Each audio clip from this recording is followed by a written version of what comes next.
$5 million mistakes. That's what I'm gonna walk you through in this video. And this is gonna come from my years, our business, and stuff I've seen in other very successful businesses, and some of the common mistakes, 5 of them specifically, that I think are costing many businesses millions of dollars, and in the process, turning their founders or their CEOs or the main head honcho into miserable people that don't even like their business anymore. And I don't want that to happen to you. And so hopefully I can give you a bit of a word of warning here and share this with you. So I'm gonna share some stuff on the iPad, and let's dive in, shall we? So number one of the biggest mistakes I see is excessive hiring. And hiring is almost like a drug. Like, it feels really good because you think you're making a lot of forward progress, which you can be in certain cases. But the challenge is that it has to be done very carefully. And obviously part of this process we're gonna be walking you through is how to do that well, because we have made many mistakes with hiring. We've improved on that. I think we've done a great job with hiring as well, but we still have much to learn because you never really know everything, right? When you have a business, if you look here on the graph here, you have a percentage, right? 0% to 100%. And if we look at the 80 to 100% zone, that's essentially the profit margin on your business. If the profit margins on your business are in this neighborhood of like 80 to 100%, you should absolutely be hiring someone if the revenue is up there, okay? So let me be clear. If you're making $1,000 at 80% profit, you have $800. You are not hiring anybody. If you're making $100,000, $80,000 that is profit, 80%, you should 100% be hiring some people, okay? So please keep in mind, your revenue needs to be at a level, and I would recommend you're not even considering hiring anyone until you've at least gone past the 10K mark consistently. At that point, maybe a VA. 15 to 20,000 a month, then we can look at a coach, okay? So the problem though is that there are businesses or there are people that get really worked up in their business and their profitability is 0 to 15%, and they're like, hey, I gotta hire some people because I gotta get stuff off my plate, but their revenue doesn't support that, right? Or their profitability doesn't support that. And if you hire too quickly and the wrong people at low profit margins, you're gonna run into big problems with your business. So as an example, one of the numbers you can look at is called labor productivity. And at a very simple level, it's basically revenue divided by payroll. So an example here is if you make $1 million and your payroll is $200,000, your labor productivity is 5. It's pretty good. Now, there's no standard like what should it be, but the higher the number is, the better. Basically what it means, for every dollar of payroll, you're producing X number of dollars of revenue. So if the labor productivity is 5, for every dollar you're paying in payroll, you're getting $5 in return in revenue, which is good compared to the following scenario, the second scenario, which is $1 million revenue, $900,000 in payroll, in which case the labor productivity is 1.1. I would shoot for a minimum 3 or higher in terms of your labor productivity. That's that. I'm gonna skip Romy because it's not that important for our conversation here, but I just want you to understand that. And this ties in with profit per employee as well. You wanna make sure that every person coming into your business is producing, right? They're not just taking stuff off your plate. They have to contribute to the bottom line in some way, shape, or form. So when you look at revenue per employee, that's important. You can also look at profit per employee. So you have revenue of, let's say, $1 million, payroll is 200,000. But if your profit is 300,000 and your payroll is 200,000, the profit per employee is a lot less. It might be 1.3 or whatever that is, right? So I think those are 2 interesting metrics to look at. Most importantly is the revenue per employee. And you want to get that number as high as possible. Minimum 3 or higher is kind of what you want to be shooting for. When you look at the profit per employee, basically what happens with business is when you bring people on, they should help grow your business, right? So the more team members you have, the more you should be making. Now, the problem though is that a lot of times, and I know a lot of people in various industries in business who increased the number of team members, their revenue went up, but their profitability went down. And I know a handful of people off the top of my head who are like, I had 50 employees, I was doing like 30 million, and then I just got sick and tired of the business. It was too complicated. I didn't want to be part of it anymore. So I got rid of everyone. I simplified, and now it's being run by 4 people. We make less revenue, but we have way more profit. And I think that's an important intersection you're going to have to come to at some point is, what is that sweet spot for you, right? And it's hard to know now, Because you might think you want a specific type of business and then you get it and you're like, you know what? I actually don't want this. There are people who love building teams. I love building teams. I love big. I like going big.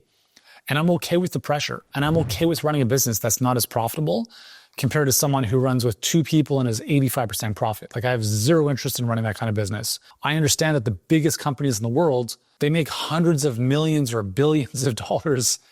And even though their profit margins might be a lot less, I'd rather take 15% of a billion than 80% of a million. And that's just me, right? But you have to be true to yourself and understand like where do you want to go? And sometimes you're not going to know that until you get there and you're like, you know what? This is miserable. That's what I ran into in my previous business is we had so much complexity and we had team members on like $35,000 a month in payroll just for our blog. And I'm like, what the hell are we doing this for? It's ridiculous. And that's part of the reason why I sold the company because I didn't want to be involved in that anymore. And that's why I'm saying like, we build these businesses that we end up hating a lot of times. And it's hard to know until you're there. And so I share this with you as a little bit of a fortune telling, forecasting type of thing based on what I've seen myself go through, as well as a lot of other people I know go through as well. Okay, so the key is don't go crazy with hiring, knowing when to hire, VA, coach, make sure your profit levels are good, minimum 30% or higher, and keep it that way, okay? Second mistake is creating a transactional culture. And this is something that it still drives me crazy. You bring a coach on, I'm not even gonna say a coach, you bring an expert on to do a couple calls for you every month, and you pay them X number of dollars per call. And that's fine. That's kind of, you might start there. You need a nutrition expert, you need a mindset expert, you can bring them on to do a couple calls a month, you pay them $100 an hour, whatever it is, and that's it. And that's fine. And you can still do that into perpetuity. But what I'm suggesting is when you bring people internally, like onto your team, you have to get away from that. And when I say you have to, obviously you don't have to do anything. I'm just suggesting you get away from that.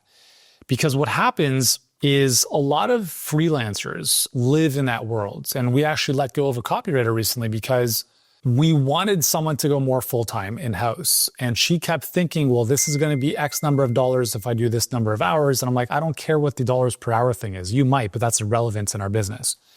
And because she was so fixated on that and she wanted to continue working with some of our clients, we're like, you know what? We're just going to find someone else.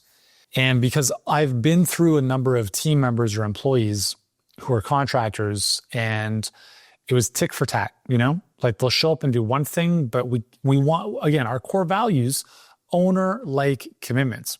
Now you might not have that value, but for us, we can't get owner-like commitments when someone has fractional attention on our business. It's the same reason we don't work with agencies anymore. It's like, I don't care if you're awesome at running Facebook ads. We've used 3 of the biggest agencies on the planet and we still produce better results on our own. Because when you don't have someone who's fully involved in your business, they're not taking your business as seriously as you. And if they're not producing the results that you want. So the key thing, like the 3 takeaways for us was number 1, culture is more important than compensation. For a lot of people, they want to be part of a team. They want to be part of a culture that they can't get with remote work. And so although remote work is going to continue to explode, there's going to be a tremendous need for feeling part of something. Like the Fiverr culture, the freelance culture is fine, but the right people that you want to have on your team, they're looking to be part of something bigger. The second thing is, I believe you should reward performance, not time. I cannot stand people talking about, I completed my checklist, I got my tasks done. I don't care. How did you move the needle? Whether it's revenue, getting rid of expenses, improving profitability, helping clients win faster, that's what has to happen. It's not about, I got my 5 things done. Who cares about your tasks? Okay. You have to move from a culture of like checklist to-dos checking off to more of a performance where, and again, this comes back to owner-like commitments, at least in our case, is when you have someone who comes in who is a process manager. A process manager is someone who runs a checklist, right? And this is typically what you're going to get with a VA. Okay, so heads up on that. And that's fine. Like you have to have people in your company that do processes, because the other side of that is a project manager. A project manager is someone who can create the process, but never wants to run it every single day. Process manager, oh my God, you just give me a checklist all day long. Same thing, that. No problem. For you and I, would probably kill me. You have process manager, much lower pay, they're going to be less involved in performance and much more task-oriented. Project manager, they're going to create the system or the process. They're going to have the process manager run it, and the project manager becomes much more attached to the outcome of the performance. Now, in this case, you're the project manager, most likely. Eventually in your team, you'll build out an org chart where you have director or team leaders, and they would be obviously overseeing the performance. But nonetheless, you still even want the process managers to be connected to the outcome of the work that they're doing. They have to understand the second and third order consequences of their stuff, of their tasks. We have to connect people to the why of the work that they're doing. It's very important. And the third piece that I'll quickly share here is having a profit sharing setup. Now, this might be very early for you to even consider, but how we do it, and I'm not saying you have to do this, I'm going to just mention this now so you can reference this in like 2, 3, 5 years when you're at a point where you're like, you know what, I remember you were talking about profit sharing. What did that look like? So in our case, it's really simple. As of this video, it might change in the future. 10% of the profit we make on a quarterly basis is shared with the team collectively. So we take, I'll just keep the math simple. Let's say we make $100 profit. 10% of that would be $10. Those $10 are then split up amongst the team. Now, not everyone is of equal value and equal weight to the team's performance. Therefore, we have what we call profit points. Each team member is allotted a certain number of points based on their level of value contribution, leadership. We have a couple different criteria. And then each one of those points is weighted relative to the total amount of money we share as a team, right? So again, I'm going to keep it super simple at that. I'm not going to go further into depth on this, but for us, it's worked really well because now it ties everyone in to the ultimate goal of the company, which is to produce profit. The only way we produce profit is by helping clients like you win, right? But the challenge with that is that sometimes some people can be very disconnected from that profit.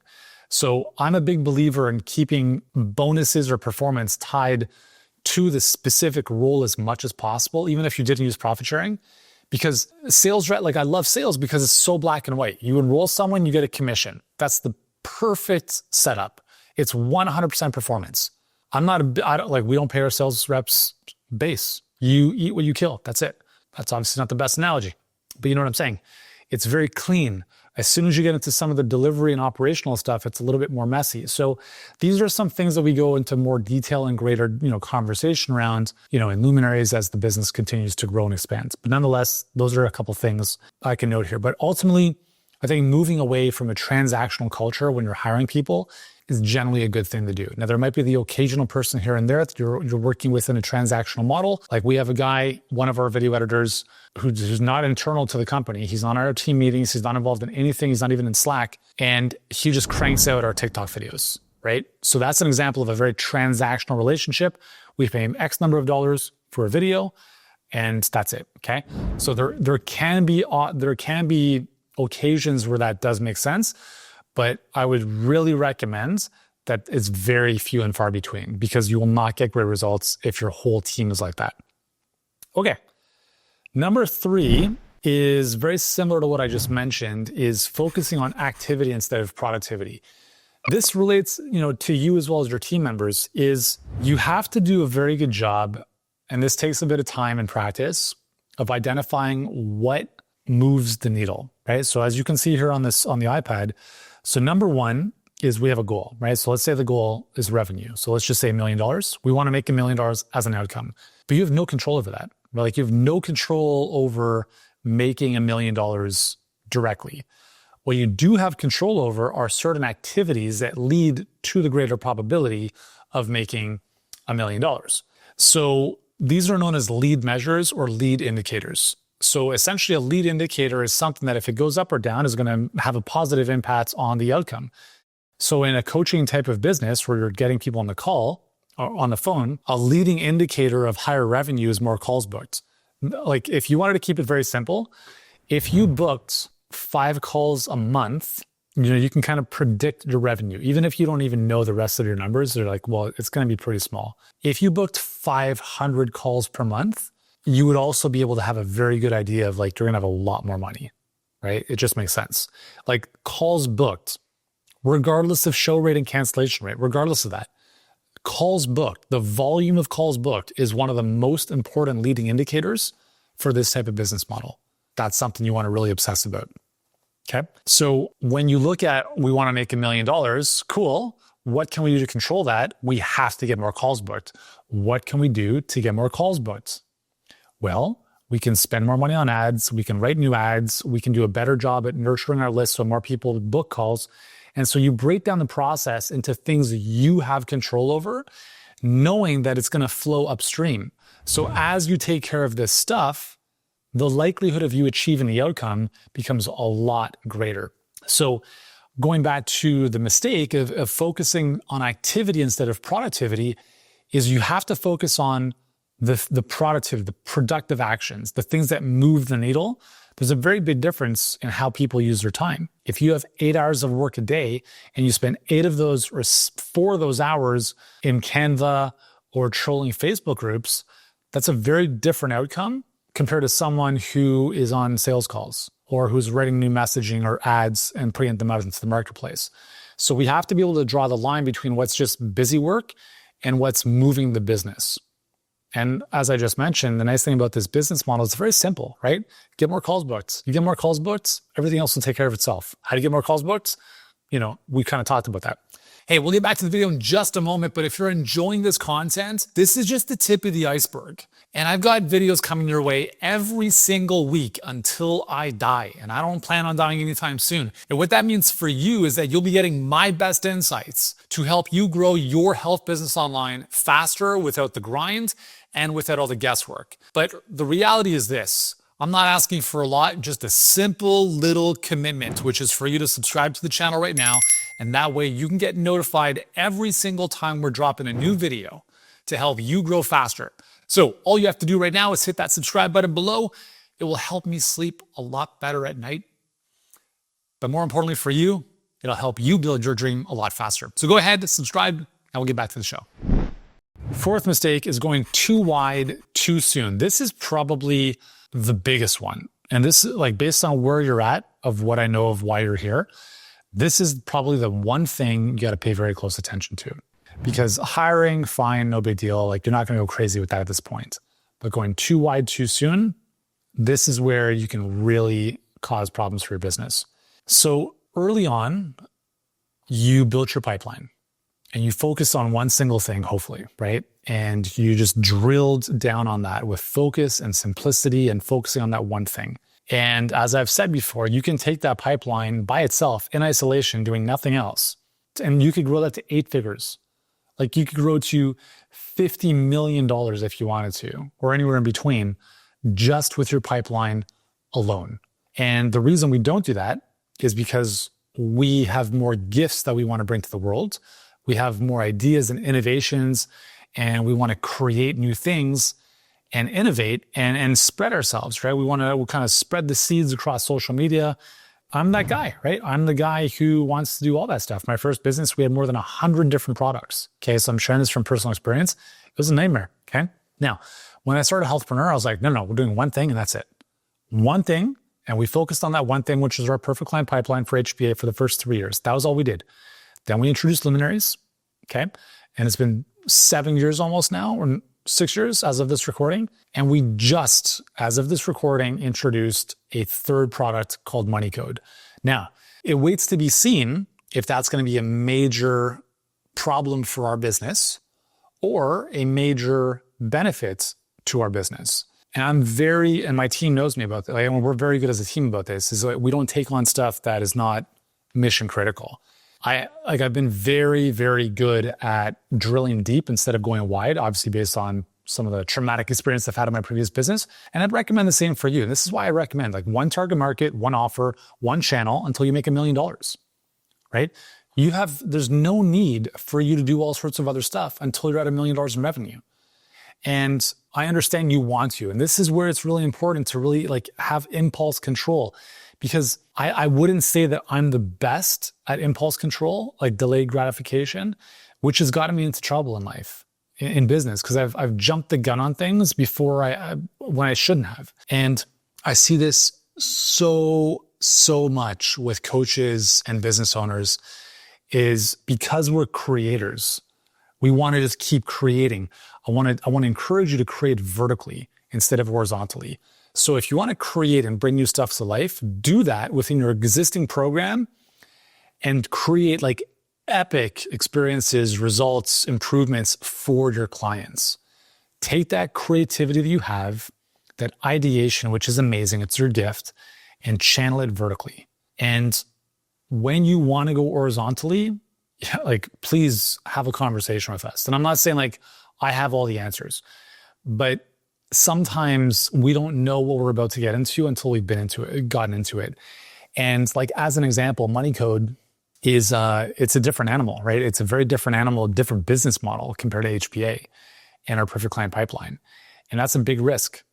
And the only reason I'm taking that risk is because we have a very specific philosophy and vision for how we think that can happen. But why I'm not a huge fan of most people doing anything other than a high ticket coaching program in the context of like you being an expert, wanting to help people, is because it's actually the easiest thing to do compared to selling a course or selling ebooks and doing affiliate stuff. My first business is built 100% on that for the most part. You have to become an absolutely exceptional operator to run that type of business, to build funnels and upsell flows and track numbers and work with very slim margins and make sense of it. You have to be mathematically tuned in and you have to be operationally flawless. It's very exhausting to run that type of business. And we have a lot of people that come into our world who are like, yeah, I'm trying to sell my course online from my website for $247. Cool. How's that working out? It's not working out because that's why we're talking. How do you get traffic to the website? I don't know, word of mouth. It's not a business, right? And I share this not because I'm not pointing and blaming. I'm just like, they don't know better. And if this is you, it's all good, right? Because I've made a lot of these mistakes myself. And the reason we are so dogmatic, that's probably a good word, about our philosophy with the Perfect Client Pipeline is because for most health professionals and for most coaches, they're not flawless operators. You want to help your clients. Yes, you're going to build the skills of marketing and sales. But when I talk about selling a course or a product or a supplement to reach the financial numbers you want to reach, to do that with something that's like sub a couple $100 versus $5,000, it is so much harder. It's the people that do that very, very well, percentage-wise, is much, much smaller than the people who succeed with a higher ticket type of funnel like we're doing here. And so I encourage you to think from an offering perspective. You focus on your main coaching program and you build that out. You get as many people in as possible, you transform as many lives as possible. And then if anything, you have your scale offer, right? Your next level program, which is going to be, what do I do with clients when they're done? And that's definitely something that you want to consider. And that's where it's going to make the most sense to go wide. So you have your core program, your core offer, and your scale offer. That's it. But you start with your core offer and you get that going as much as possible. Then when you have a bit of breathing room, you can consider the scale offer. Other than that, nothing. And I'm dead serious. Like no $7 ebooks, nothing. And again, you can do whatever you want, but you will overly complicate your life. If you're busy and you don't have enough time already, don't do that stuff. Okay. Unless you have a tremendously large following. If you look at some people like Brendan Burchard, et cetera, people who've got massive, massive followings, yeah, they'll send out a free book, a $10 a month membership site because they have volume, tens of thousands of people paying you $10 a month is pretty good. But if you only have 100 people on your email list, don't ever do that, right? Because you're going to make 10 cents a month. So you have to understand that the nature of your business, for the most part, is not going to be a massive, massive following. You're working with people with you have a smaller following. You're going to work with people at a higher level, premium prices, transform their life. And who knows, 5-10 years down the road, as you grow your business, as you grow your following, you might have something like that down the road if you want to. But you have to understand context. You have to understand the situation.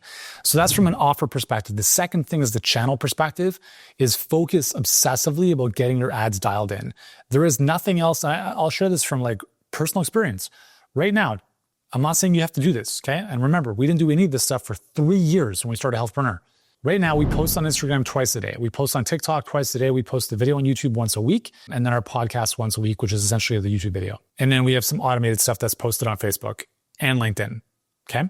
If I take all of those posts together in 1 month and I look at how many impressions or reach we get with that, it's like this compared to the push of a button on one of our Facebook ads.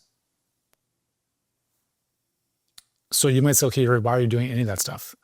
Because I'm playing the long game. I don't need any of that stuff to make sense financially for us right now. It doesn't matter. Like 95% of our revenue comes from our perfect client pipeline, from our Facebook ads, right? / Instagram ads. All of the content play we're doing is for 10 years down the road. We don't need it to do anything for us right now, but we put a lot of time into it because we have the bandwidth, we have the team to do so. But I remind you, we didn't do any of that stuff for 3 years. It was head down, focus on PCP, focus on HBA. We only do this one thing, no distractions. There's no YouTube, there's no Instagram, there's nothing. And the biggest, I'm going deep on this because this is the one thing, and this is the biggest reason why most business owners online do not succeed, is they're comparing their chapter 1 to someone else's chapter 13. Oh my God, I saw so-and-so doing this and this and this. I have to have a pretty podcast. You know, I had someone ask us in one of our groups, what camera do you recommend for shooting professional videos like this stuff? I'm like, why are you asking me this question? It's the stupidest question you could possibly ever ask, because I know where your business is and it's not anywhere. Why are you asking about professional cameras? It's ridiculous, okay? And this is why people struggle in business, is they focus on the wrong things. They focus on things that make them feel good in the moment because they're like, oh, I'm doing professional videos that no one's ever gonna see. Remember, attention is everything. Not just your attention on what you focus on, but the attention of the marketplace.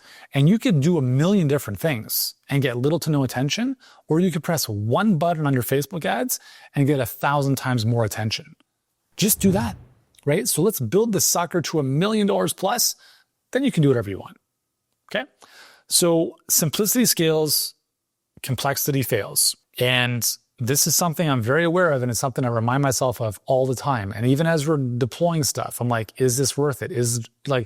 Recently we just tested a new traffic channel. And as of the shooting, we said, okay, we're gonna give it a month and we're gonna give it X number of dollars in spend.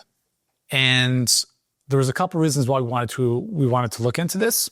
But after doing it for a month, we're like, this is just not worth it. Like, it's not worth us spending. It wasn't even about the money. It was the team involved in that. It was just taking up way too much of their bandwidth, and the returns were so insignificant. We're like, why don't we just put this into what we're already doing? So we test stuff like this because we have the team and bandwidth to do so. But there's also stuff we don't do because we don't have the bandwidth at this current time. So I share this because everything we introduce to you is stuff that we've tested in the trenches with a lot of money and a lot of time. And I would never recommend something to you unless I really, really, really believed that I think it can move the needle in a decent way for your business. So I hope you understand that, right? We're on your side. We're in this together. We want you to win. So finally, this might be a little bit too advanced, is getting caught in what's called Death Valley, which is essentially the 8 to 40 team members. And you might be thinking, okay, Yuri, I'm not even close to that. I get it. So I'm going to just breeze through this. And as you are hiring people, you'll notice that there's like 3 things I've talked about when it comes to hiring. All of your problems are going to be people problems as you grow. Okay. So right now you're building skills, you're refining those skills, you're growing revenue, you're growing profitability, you're going to grow. And once you get to that point where you're looking at $1 million plus, all of your problems for that point forward are going to be people problems, starting with you, starting with the people you hire, how you manage them, how you lead them, the communication, all that stuff, okay? So this is kind of a little bit of a trailer for that to come. But your people are your best assets as well. So it's amazing. It can go both ways. 3 things I want to share with you with respect to team members. I don't care if you're hiring 1 person or 2 or 3 in the future, whatever it is. Communication, accountability, and coaching. In a virtual company, it is very, very important to have a good communication cadence. You have to have some basic stuff in place. We have a weekly sync, which is our weekly team meeting. We have departmental meetings that happen. All of our meetings happen on Mondays. So that's kind of our weekly rhythm. We get all the meetings done on Mondays, and the rest of the week is based on just like output, performance, etc., production. Those meetings have to bring people together because in a disconnected virtual team, it's very important to bring people together. And you want to have a culture of openness, of trust, where people can have open debate. So communication is, I think, honestly, our company is probably one of the best that I'm aware of in terms of the culture of communication that we've created. Everyone that comes into our business is always amazed that like this is a remote company. They're like, how do you guys do this? And we're not featured in magazines or on top 100 list. None of that stuff matters. What is interesting is when people come into our company who have worked with other companies out there that have done very well, they're like, oh my God, I've never experienced this before. I'm like, how have you not experienced this before? This seems like just like you should do it, right? So I think we've done an amazing job at building our culture. We've got some amazing people on our team, and I'm very grateful for that. But you have to have a good communication rhythm with your team. So we use Slack, we have weekly meetings. There's a lot of nuances to this, and we'll have future trainings, especially as we get into luminaries, where we dive deep into this stuff, because the leadership piece and team building is you have to build the team's going to build the business, okay? So communication is really important. Second is coaching. Coach your team, allow the team to build the business. So what's going to happen is you're going to start off by coaching clients, and then as the business grows, you're going to coach your team, and they're going to coach the clients, and then the business is going to grow in conjunction with all that. I love coaching. I mean, I love hanging out with our clients and you, but I also have a team of coaches, as you know, who support you guys as well. And that's really important to us. So those coaches are being coached, not just by me, but from other, people in various endeavors. They've come in with experience. We have consultants and mentors that we turn to. We have tons of training and curriculum. We have a very structured process for how our team gets trained and resources that they have access to develop. Because I believe that the difference between here and here is knowledge. If you're here and you're not here, it's because you don't know something. And it's the same thing with our team. We're here, we want to be here, it's because we don't know something. So let's voraciously learn, not from anyone, but from people who've already achieved what it is we want to achieve. All ideas are not created equal. We only listen to people who've been where we want to go. And I think that's really good advice for anyone to take to heart. So the coaching piece is really, really important. It's about empowering your team, not micromanaging. So we have communication, we have coaching, and the final piece is accountability. Again, this goes back to the performance stuff. It's not like trading time for money. They're not punching in, punching out. They have to be accountable, not for getting stuff done, but for moving the needle. You have to identify what are those outcomes, what are those KPIs, those metrics that are really important that specific people have ownership of, and you have to hold them accountable to that. You also have to hold them accountable to your core values. As we talked about before, you will hire and fire people based on core values. And you're going to have some hard conversations, and it's not easy, it's not comfortable, but people have to be held accountable. And if they don't like that, too bad, right? If people want a raise, they have to sell you on why they should get a raise. What have you produced for the business, right? So accountability is very, very, very important. And it's a fine balance between micromanaging and holding people accountable. Holding people accountable doesn't mean you have to micromanage them. It means you have to set clear expectations. They have to know what the outcome is. They have to have some type of dashboard or scorecard where they can see the score so they can know how they're doing. And then they need feedback. Right? So all of these things, again, I'm kind of just brushing a stroke over this. All of this stuff goes into there's depths of nuances with this stuff. But as you're starting to bring people into your company, whether it's a VA or coach and more in the future, really, I think as a baseline, really think of how do we instill consistent, frequent communication? How do I coach these people up? And how do I hold them accountable so that also they can hold themselves accountable to whatever the outcomes are for the business? So those are 5 mistakes that I've seen have cost millions of dollars for me personally, and for many people I've coached for other businesses that I know. I hope they serve you well as you're in this place of mastery and continuing to take your business and yourself to the next level. I hope these lessons sink in. And if you need to, rewatch this a few more times. And there you go. If you're a health expert or coach and you found this video helpful and you'd like to see the $1 million health coaching roadmap, which is the business model, the operating system, if you will, that we help our clients install into their businesses to help more people, enroll more clients, and grow ultimately $1 million coaching business without the grind of the guesswork, then I invite you to check out the walkthrough video that shows you exactly what that looks like. It's somewhere around here. Click on that. And I'll see you over there if you're looking to start or scale your health coaching business.